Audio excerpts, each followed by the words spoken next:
Hello friends, नमस्कार। मैं राकेश कुमार।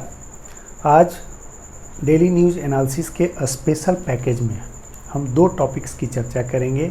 एक जो इथेनॉल आधारित जो भारत की ईंधन नीति है, हम उसकी चर्चा करेंगे। और दूसरा जो है बिहार में बाढ़ नियंत्रण और सिंचाई की संभावनाओं पर जो वेबिनार चल रहा है, अंतर्राष्ट्रीय वेबिनार, हम उसकी चर्चा करेंगे। तो आइए हम सीधा टॉपिक पे चलते हैं। सबसे पहले जो इथेनॉल ब्लेंड फ्यूल पॉलिसी है इंडिया की, हम उसकी बात करते हैं। यह क्या है? यह भविष्य का जो है ईंधन के तौर पर इथेनॉल को देखा जा रहा है। और वह कैसा ईंधन? सब्स्टिट्यूट ईंधन के तौर पे देखा जा रहा है। मतलब भारत में जो पेट्रोल आधारित जो वाहन हैं उसमें इथेनॉल ईंधन को बढ़ाने के लिए, उसमें इथेनॉल के प्रोपोर्शन को बढ़ाने के लिए यह जो है इथेनॉल ब्लेंड फ्यूल पॉलिसी की बात की जा रही है। अब क्या होगा? इस पेट्रोल में उन जो पेट्रोल वाहन हैं उनमें 20% इथेनॉल मिलाया जाएगा, ब्लेंडिंग की जाएगी। ब्लेंडिंग मिलाने का मतलब अल्टरेशन नहीं है बल्कि ब्लेंडिंग है, क्योंकि सेम फॉर्मेशन सेम हाइड्रोकार्बन्स जो है इसमें है और इसके आधार पर इसमें एक फ्यूल का कंपोजिशन होगा। अब 2025 तक जो प्रधानमंत्री की अध्यक्षता वाली कैबिनेट ने फैसला लिया है कि 2025 तक पेट्रोल चालित जो वाहन है यानी पेट्रोल में 20% इथेनॉल मिलाया जाएगा। अगर इसको हम पाई चार्ट से देखें तो इस तरह का एक डायग्राम बनेगा कि 20% जो है इथेनॉल होगा और 80% पेट्रोल होगा, और कुल मिला करके जो फ्यूल ईंधन होगा, जो फ्यूल होगा वह इस फॉर्मेट में होगा जो 2025 तक होगा। पहले इस लक्ष्य को प्राप्त करने का जो है 2030 रखा गया था ईयर, लेकिन इसे घटा करके 5 साल इसमें घटा दिया गया और यह लक्ष्य जो है 2025 कर दिया। यानी 2025 तक में जो फ्यूल है, जो पेट्रोल आधारित इंजन हैं, व्हीकल्स हैं, उसमें 20% एथेनॉल मिलावट होगा और 80% पेट्रोल। कुल मिलाकर के इस रेशियो से उनका फ्यूल का निर्माण होगा। यानी अब 20% जो है पेट्रोल की जगह इथेनॉल का उपयोग होगा।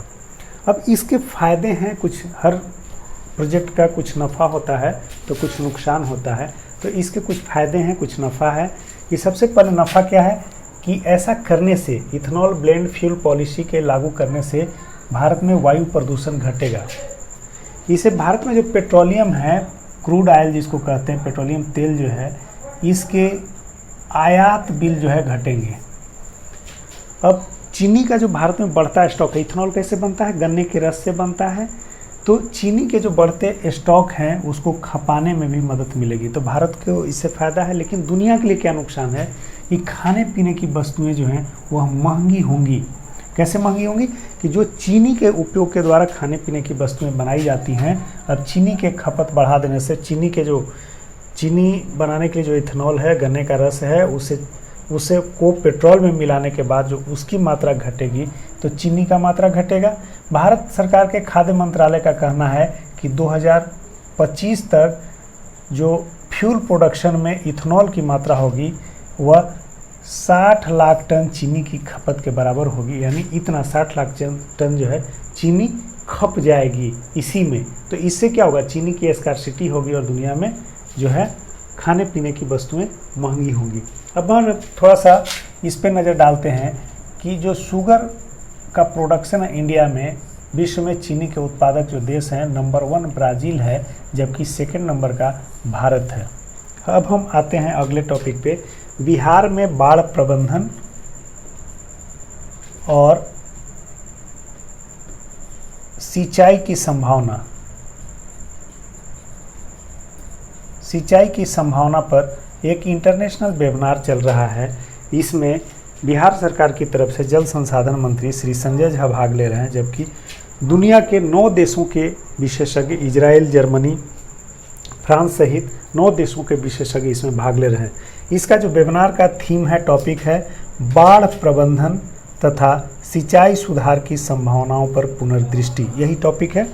अब इसमें बिहार सरकार के जल संसाधन मंत्री ने बताया कि बाढ़ नियंत्रण के लिए और सिंचाई की संभावनाओं के लिए हम कई स्तर पे काम बिहार सरकार कर रही है।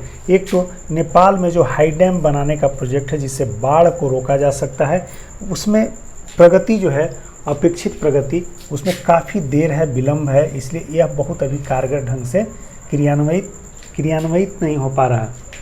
अब दूसरा जो उन्होंने बताया, जल संसाधन मंत्री ने बताया कि बिहार सरकार 3800 किलोमीटर तटबंध का निर्माण कर चुकी है, जिससे 36.46 लाख हेक्टेयर क्षेत्र को जो है उचित संरक्षण प्राप्त हुआ है, यानी बाढ़ से बचाव हुआ है। इसके अलावे उनका कहना है कि बाढ़ से नियंत्रण और सिंचाई सुविधाओं के प्रॉपर प्रबंधन के लिए नदियों को आपस में जोड़ने की योजना है। उन्होंने यह नहीं बताया कि किन किन नदियों को जोड़ना है, किन किन नदियों के लिए ऐसा प्रोजेक्ट चलेगा।